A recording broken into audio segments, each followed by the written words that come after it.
Did you ever get so bored, so seriously bored that the genius in you started seeping out? Oh yeah, that's what happened to me last weekend. I started mindlessly scrolling through YouTube, just looking at shots, looking at this, looking at that. Then I saw a video for Scrunchy just passed, and it just looks attractive. I said, oh wow, let me look at it.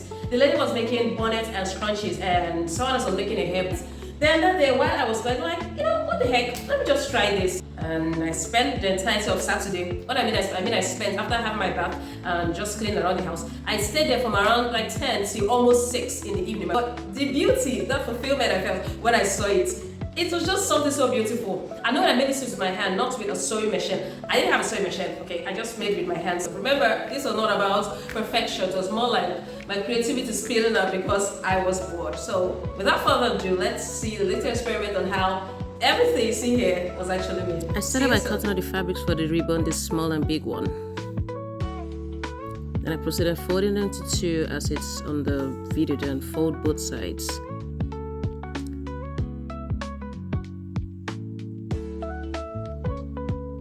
Next, I turned everything inside out. Everything is just on the video. I'm just trying to explain. You get sew it up. I forgot to show this. This is actually a square that you cut out a square of 15 by 15 and turn it into the triangle that was shown earlier. This triangle, and then fold it inside out after sewing. I tuck this one gently in and sew that mouth closed. Afterward, make sure you trim off the edges. Some people use lighter to burn. Anyone that works for you, it's fine. Next, it's time to join the piece and make our bow. Some people use needle and thread for this part to sew everything through, but I just find it much more easier to fold up everything and use a strong thread. Double it, thread of the same color, and yeah, that's it. That's the two bows joined together. Now we're going to join the tail for the bow and the bow itself. And ta-da, there we have it. Now we have this kind of like to cover the bow and give it that unique bow design, so if you understand what I mean. Okay, so we're sewing it through. Remember, no sewing machine here.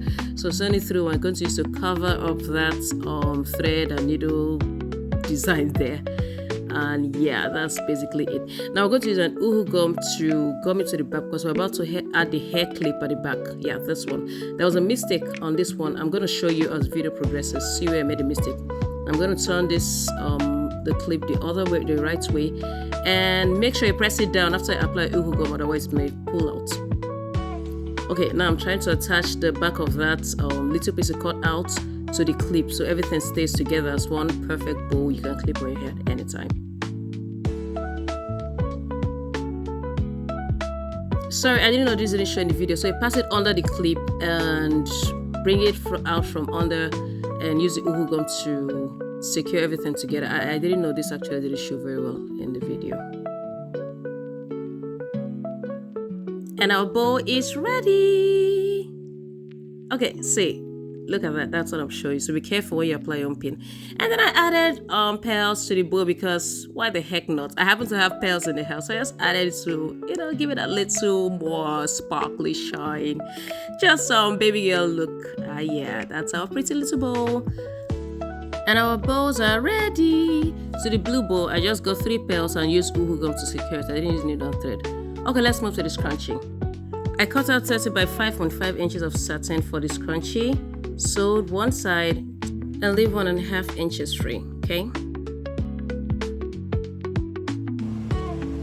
I don't know if this is thin, but it's just a way of trying to kind of the satin loses.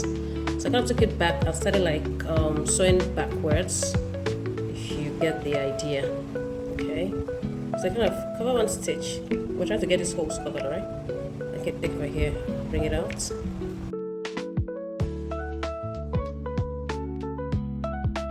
And we're done. Okay, now we move on to turn the satin from the inside out. Okay, now you're going to move it there. Bring it a little down. Make sure the 2 edges are aligned. You're passing it through, by the way. Passing it through all the way to the end. Make sure the 2 edges are aligned and sew the edges together. You understand? Sew both edges together.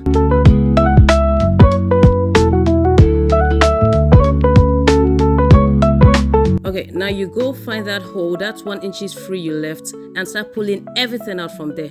Pull everything that you've sewn. So pull everything out. It's gonna take a bit, but I believe in you. Go, go.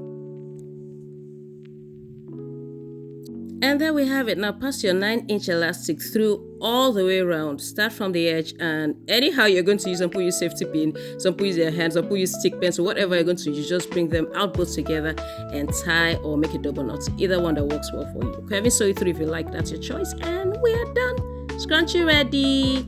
Now we're just going to sew this, sew that hole close. They said there's invisible stitches. I don't know what invisible stitches is. I just did it the best way I could. And our scrunchie is ready.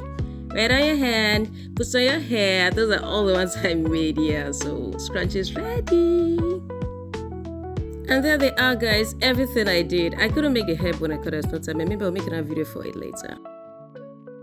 That was how I did the scrunchie and the hair bows. I couldn't do the video of the hair bonnet yet now because I don't want this video to become too long. Maybe I can do that by next week, how to make this hair bonnet I made.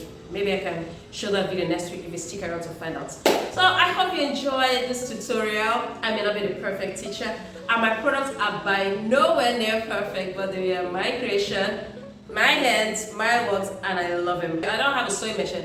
In my family, every girl child is given a sewing machine when they get married, but I'm not married yet, so I don't have a sewing machine. So until then, if I decide to make this kind of my, just after work hobby, like something that just makes me rest. What's the word? Like a hobby by the side. I will just continue using my needle and thread until, I don't know, whatever. Okay, that will be all about that for today. So that is what boredom made me do last week Saturday. If you've ever been so bored, you actually had the urge or felt the urge to create something, you can drop it in the comment section below and let's just have fun hearing and learning from one another, okay? Alright then, as a French would say, à bientôt, bye!